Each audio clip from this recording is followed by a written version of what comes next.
Well, the holidays are upon us. It's Thanksgiving week, and then it's Christmas and New Year's.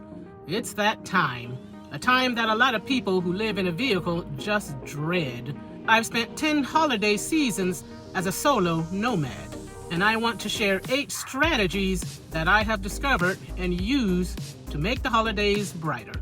Let's talk about surviving the holidays. First, you want to be kind to yourself about how you feel.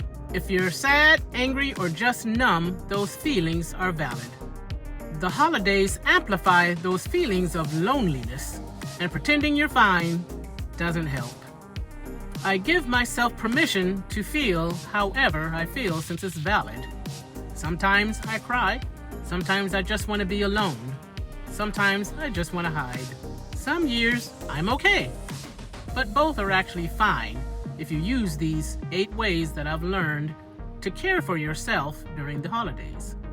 One thing that helps me too during this time is to actually journal how I feel and validate myself.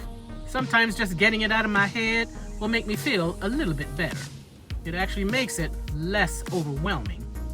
You don't have to be strong every minute, you just have to be honest with yourself. The second thing is just to plan an outing for yourself. It doesn't have to be very expensive, it doesn't have to be big. No, just something to go do. You can go to the movies, you can go to a diner, have breakfast, just go for a short walk, do something in nature, anything that will take your mind off of how you feel. The goal isn't to just so much have fun, but just to keep you from feeling isolated or being isolated. Even being around strangers can help. The third thing is to cook a special meal for yourself, or just cook something you have taste for or that you like. You deserve good food even if you're eating alone in your vehicle.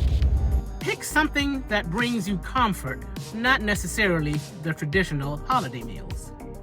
I pick something different every year. Sometimes I'll pick burritos with cheese, sometimes I might fix fish, other times it might just be a hot dog or a Lunchable. The idea is that it's comfort food for me and it's something I enjoy, so I treat myself. If it's in your budget, go out to eat at something like an Olive Garden or somewhere. Maybe buy a fancy dessert. I like that idea. The goal isn't a perfect holiday meal. It's giving yourself something that tastes like care. And if that looks different every year, that's okay. Do it for you. The fourth thing is decorate your space. You don't have to turn it into an entire holiday scene, but just a little something here, a little something there, maybe rearrange things, start a new tradition with an ornament on a tree or something like that. I like hanging up the Christmas lights and putting up a miniature Christmas tree. It just makes it feel a little more like home. Other ideas are just to hang a wreath, put up a strand of garland, play holiday music. It doesn't have to be elaborate. It just needs to be something that makes you know that you are worth it.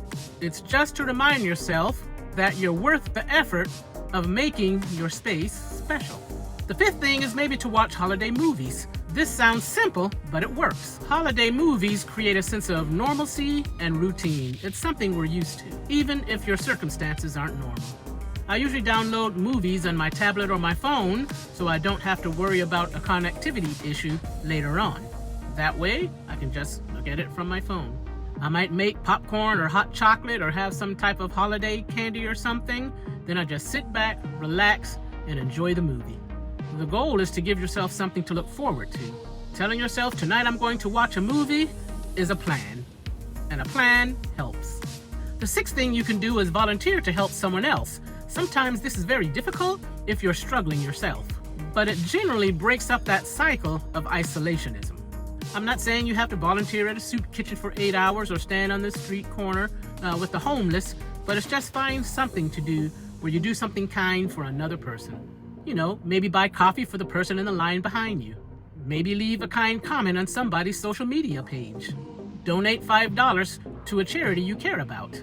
Help someone carry the groceries. When I focus on trying to make someone else happy and doing a kind deed, it just reminds me that I still have something to give.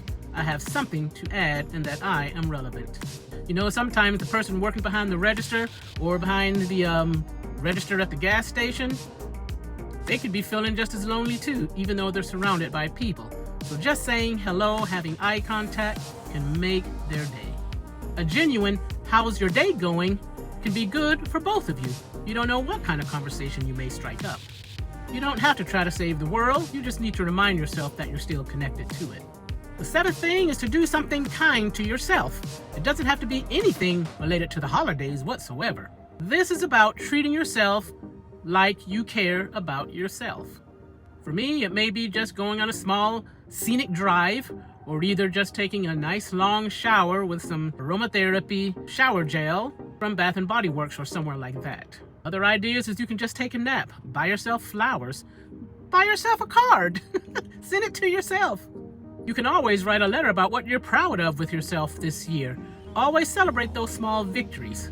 Things may not be going the way you want them to go, but why wait until everything is going perfect to be kind to yourself?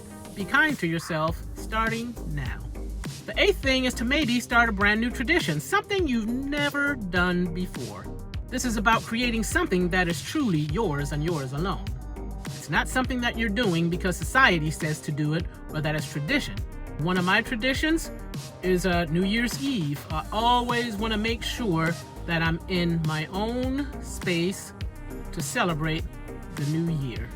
I always do that, and it gives me a sense of normalcy and routine. It's not fancy, but it's mine.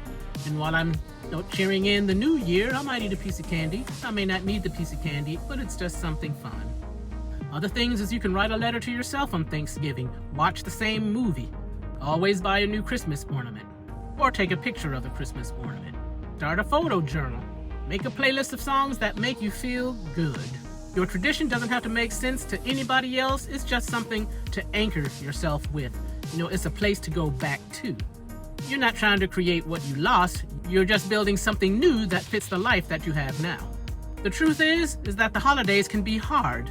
You have survived hard before, and you'll survive this too. These 8 strategies aren't going to make the holidays perfect, but they can make it bearable. If you're spending the holidays alone in your vehicle, drop a comment below and tell me what's the one thing that you're doing to care for yourself this holiday season. Let's support each other through this. And if you found this helpful, subscribe. I post real vehicle-dwelling information every Tuesday at 6 p.m. Central. No politics, no drama. Just honest help from someone who's been out here for 11 years living the solo nomadic lifestyle. You're not alone in this, and I'll see you next Tuesday.